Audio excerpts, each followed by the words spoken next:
Assalamualaikum warahmatullahi wabarakatuh. Hai semuanya, kembali lagi bersama saya Murad Divanda di channel YouTube Murad Divanda. Nah, kali ini kita bakal membahas tentang alam dan ekologis Melayu Riau. Bagaimana keseruannya? Mari simak videonya.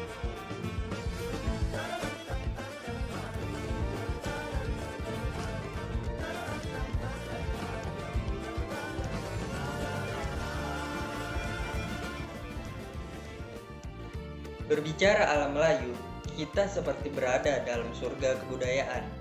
Orang Melayu menjadikan segala sesuatu yang berada dekat dengan kehidupannya sebagai marwah yang telah terpahat dalam diri.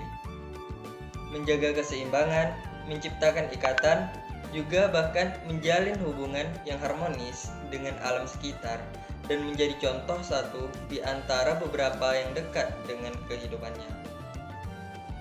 Alam terkembang jadi guru adalah ingatan ekspresi-ekspresi verbal maupun visual yang merujuk ke alam, merepresentasikan hubungan harmonis manusia dan komunitas dan lingkungannya.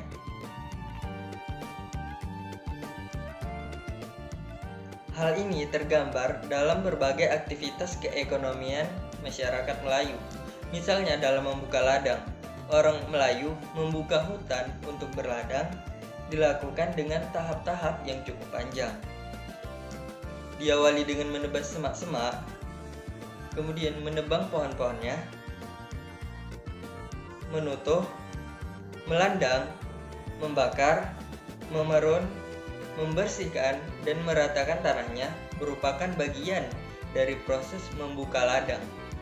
Setelah tahap-tahap tersebut dilalui, barulah dapat menanam padi.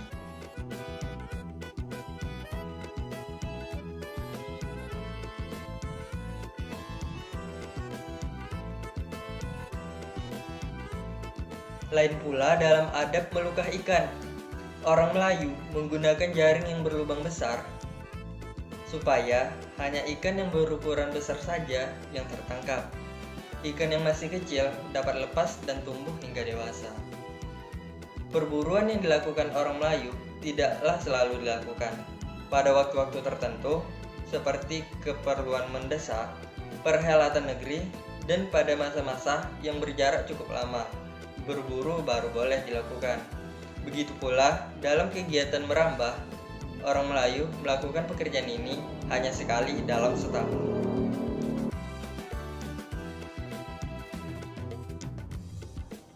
Nah, berbicara tentang ekologi, apa sih itu ekologi? Ekologi merupakan faktor determinan setiap proses kebudayaan. Faktor-faktor ekologis itu diantaranya beroperasi dalam relasi. Maksudnya, terjadi secara berhubungan. Yang pertama, kepatuhan referensial menimbulkan kebudayaan yang bergerak mengikuti gerak ekologis. Lebih jelas dapat dilihat dalam ekspresi-ekspresi kebudayaan yang menampilkan penerimaan terhadap alam semesta sebagaimana adanya. Antara lain, dipresentasikan dalam berbagai ritus pemujaan atau termasuk di dalamnya menyembah. Kedua, resiprokal. Wujud dalam alam lingkungan dieksplorasi, ditelisik, dibaca, dan diakrabi, diposisikan sebagai subjek tempat berbagi kognisi, emosi, dan keperluan-keperluan, serta berbagi berkah. Hal ini dapat dilihat dalam ekspresi-ekspresi verbal maupun visual yang merujuk ke alam, merepresentasikan hubungan harmonis manusia dan komunitas dengan lingkungannya. Dalam konteks relasi kepatuhan referensial dan resiprokal, ekologi dan kebudayaan berada dalam senyawa, teks dan konteks, semacam analogi dengan hubungannya antara sarang dan burung-burung, tanah dan tumbuh-tumbuhan, air dan segala hewan di dalamnya. Yang ketiga, objek eksploratif. Dalam lingkungan dijadikan objek untuk hal-hal yang memusat pada keperluan pragmatis manusia. Lingkungan ditempatkan sebagai sumber daya alam semata yang dipersembahkan untuk memenuhi hasrat tak terbatas manusia Dominasi pandangan ini memaparkan praktik-praktik penghancuran ekosistem yang membawa dunia ke kehidupan serba terancam. Kemudian, ekologi fisik di Riau. Yang pertama adalah hutan, merupakan satu elemen penting dalam pembentukan kebudayaan masyarakat Melayu. Selain sebagai bentuk kebesaran Yang Maha Pencipta, hutan merupakan sumber kehidupan bagi semua makhluk. Sangat amat penting menjalin hubungan yang harmonis antara makhluk hidup dengan hutan. Orang Melayu melihat hutan sebagai sumber semula, jadi yang sangat penting dalam kehidupan ekonomi masyarakat. Hasil-hasil hutan seperti buah-buahan, ubi, pucuk kayu, umbut, dan sebagainya merupakan bahan makanan utama sejak zaman silam. Ada di kalangan mereka menanam durian, petai, dan seumpamanya secara ekonomis untuk kegunaan jangka panjang. Hutan juga menjadi tempat perburuan. Keperluan untuk menangkap hewan liar telah mendorong mereka menciptakan berbagai alat tangkapan dan senjata untuk memburu seperti sumpitan, lembing, ranjau, jebak, jerat, bubuk, lukah, belat, dan sebagainya. Hutan juga menjadi sumber penting dalam pembentukan ide tentang sistem kepercayaan dan ritual upacara tradisional masyarakat Melayu. Hutan hujan tropis yang senantiasa malar hijau disifatkan sebagai satu kawasan yang sejuk dan dipercaya menjadi kediaman makhluk halus seperti semangat, penunggu, orang bunian, dan sebagainya. Sistem kepercayaan dan perobatan tradisional ini berperan besar dalam pembentukan hubungan harmonis sesama manusia. Selanjutnya adalah tanah. Hutan dan tanah, dua istilah yang berkaitan dengan hak dan marwah masyarakat Melayu. Jika hak dan marwah itu terganggu, maka terganggulah martabat yang punya. Masyarakat Melayu mengenal hutan tanah yang menjadi milik kelompok, kaum, atau masyarakat tertentu yang lazim disebut tanah wilayah atau tanah ulayat yang diatur oleh hukum adat dan dihormati oleh hukum negara. Hutan tanah yang tergolong tanah adat ini, pemilikan dan penguasaan serta pemanfaatannya dilakukan oleh raja dengan surat salah satu dari 4 anasir asal kejadian dalam alam Melayu, dan wilayah yang dalam alam Melayu menjadi tempat kawasan bangunan istana, rumah, dan pondok.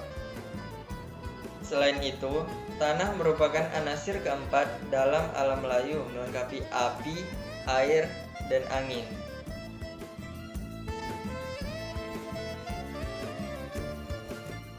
Secara etimologi, kearifan bermakna bijaksana, cerdik, dan pandai dalam melakukan suatu tindakan atau perbuatan serta didasari oleh keilmuan. Kearifan orang Melayu terbentuk kecerdasan dan empirik melalui dialogis dengan alam dan gagasan-gagasan yang berkembang kemudian. Bagaimanapun, agama Islam telah menjadi arus utama penepis dari pengetahuan empirik dan dialog-dialog tersebut. Islam sebagai rujukan dituangkan dalam adat orang Melayu, maka orang Melayu mengatur segala kearifan berkenaan dalam hal ini. Kearifan orang Melayu wujud dalam aturan yang berpantang apabila melanggar syarat dan mengajarkan jika dituntut wajib dalam Al-Quran dan disunahkan dalam hadis. Berkenaan dengan pantang larang dalam dunia kehidupan orang Melayu selalu dihubungkan dengan adanya ancaman larangan karena ada ancaman. Menyangkut dengan itu, ancaman malu bagi yang melanggar pantangan dikenakan bagi orang Melayu. Orang tua-tua mengatakan, kalau malu sudah hilang, hidupnya sama dengan binatang. Dalam 7 ajar orang Melayu, sifat malu adalah cerminan moral. Kebudayaan Melayu merupakan kebudayaan secara turun-temurun dilakukan oleh masyarakat. Kebudayaan Melayu merupakan salah satu pilar penopang kebudayaan nasional Indonesia, khususnya, dan kebudayaan dunia umumnya. Di samping aneka budaya lainnya, budaya Melayu tumbuh subur dan kental di tengah-tengah masyarakat Indonesia.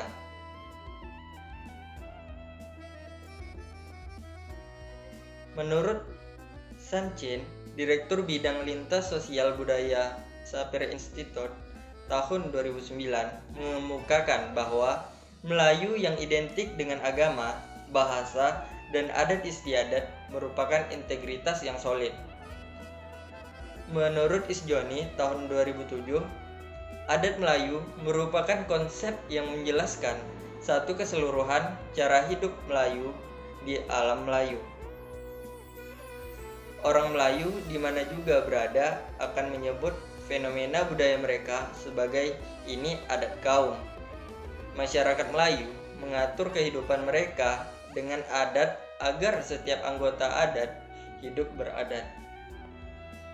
Seperti adat alam, hukum adat, adat beraja, adat bernegeri, adat berkampung, adat memerintah, adat berlaki bini, adat bercakap, dan sebagainya. Dalam sistem budaya, orang Melayu dapat dilihat dengan jelas bagaimana nilai-nilai budaya memberi pedoman dan arahan agar lingkungan terpelihara. Semuanya terkandung dalam berbagai aspek budaya, baik secara lisan maupun dalam tindakan, perbuatan yang nyata. Salah satu tradisi orang Melayu dalam menjaga keseimbangan lingkungan adalah dengan cara berladang di daerah rawa-rawa. Mempunyai kebiasaan menanam rumbia dan rumbai di tepi ladang mereka.